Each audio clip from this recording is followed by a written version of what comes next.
अस्सलामुअलैकुम नाज़रीन, WM news hub के साथ मैं हूं सुफियान अली। नाज़रीन, आजकल आपने यकीनन सोशल मीडिया पर एक कंट्रोवर्सी के मुतालिक सुना होगा या मुख्तलिफ वीडियोज़ वगैरह देखी होंगी जो कि डकी भाई, तलहा रिव्यू और शाह मदरीस के मुतालिक थी।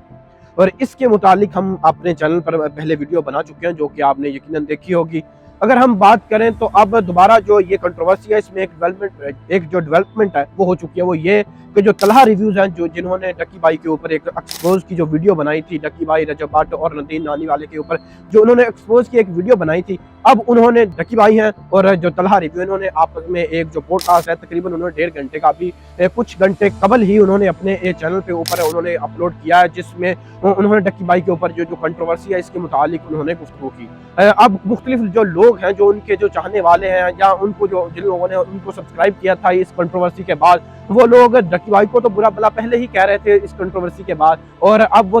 जो लोग हैं, वो तलहा रिव्यू जो हैं, उनको भी वो इस जो पॉडकास्ट है इसके बाद बुरा भला कह रहे हैं। या उन्होंने जिन्होंने पॉडकास्ट नहीं देखी, उनके मुख्तलिफ जो क्लिप्स वगैरह देखे हैं, तो वो भी जो तलहा रिव्यूज को बुरा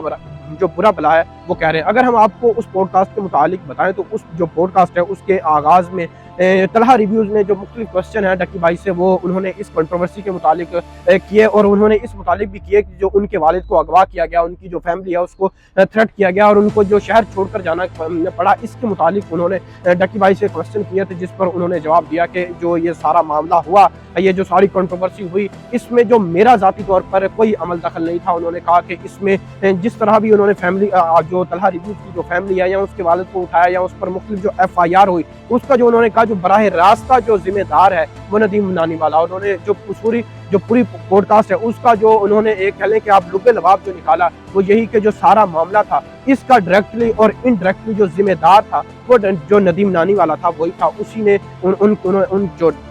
डकी भाई हैं उनके बकौल जो उनकी जो फैमिली है उसको जो थ्रेट किया वो नदीम नानी वाले ने किया। उसको जो उसके ऊपर मुख्तलिफ लोगों को कह के जो उस पर FIR करवाई, वो भी जो नदीम नानी वाला है उस पर करवाई। इसी मुतालिक जो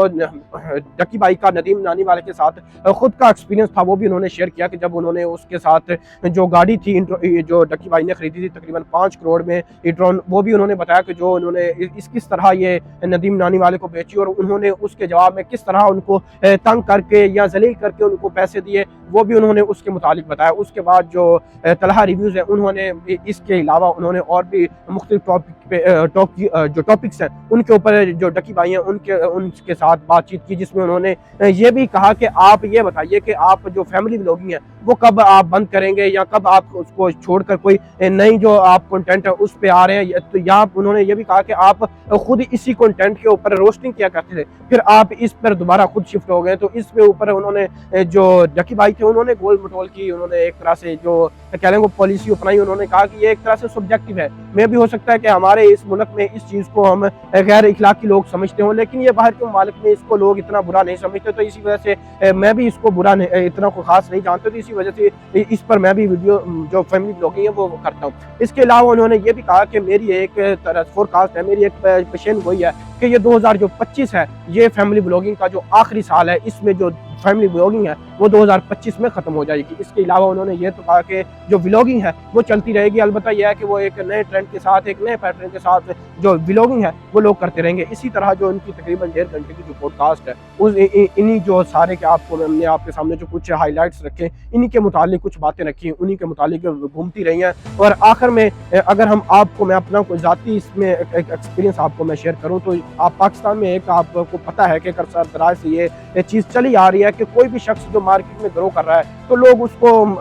जिनके पास खुद कोई स्किल नहीं है, कोई टैलेंट नहीं है, लेकिन वो भी चाहते हैं कि वो भी अपना एक किसी भी तरह से लोगों में नाम बनाए या किसी भी तरह से अपना किसी प्लेटफॉर्म में, किसी सोशल मीडिया में अपना नाम बनाए, तो वो उस शख्स को क्रिटिसाइज करना शुरू कर देते हैं, उसको बुरा भला कहना शुरू कर देते हैं, ताकि उनकी वजह से लोग, मतलब जो मार्केट में ग्रो कर रहा है उसकी वजह से लोग इसको भी देखें, उसका नाम इस्तेमाल करके ये भी चल जाए। तो इसी तरह ये सारा चलता आ रहा है। और अगर किसी को कोई एक्सपोज वीडियो बनाया जाता है और बाद में उसको पकड़ा जाता है तो फिर वो एक दूसरे पे सारे का सारा जो मुद्दा है वो डालते रहते हैं, और इसी तरह इस बार भी हुआ। बाकी की इस जो सारी कंट्रोवर्सी है इसमें कौन सी पेशरफ्त होती है, क्या डेवलपमेंट होती है, वो भी हम आपके सामने रखेंगे। अभी तक के लिए मुझे इजाज़त दीजिए। अल्लाह निगहबान।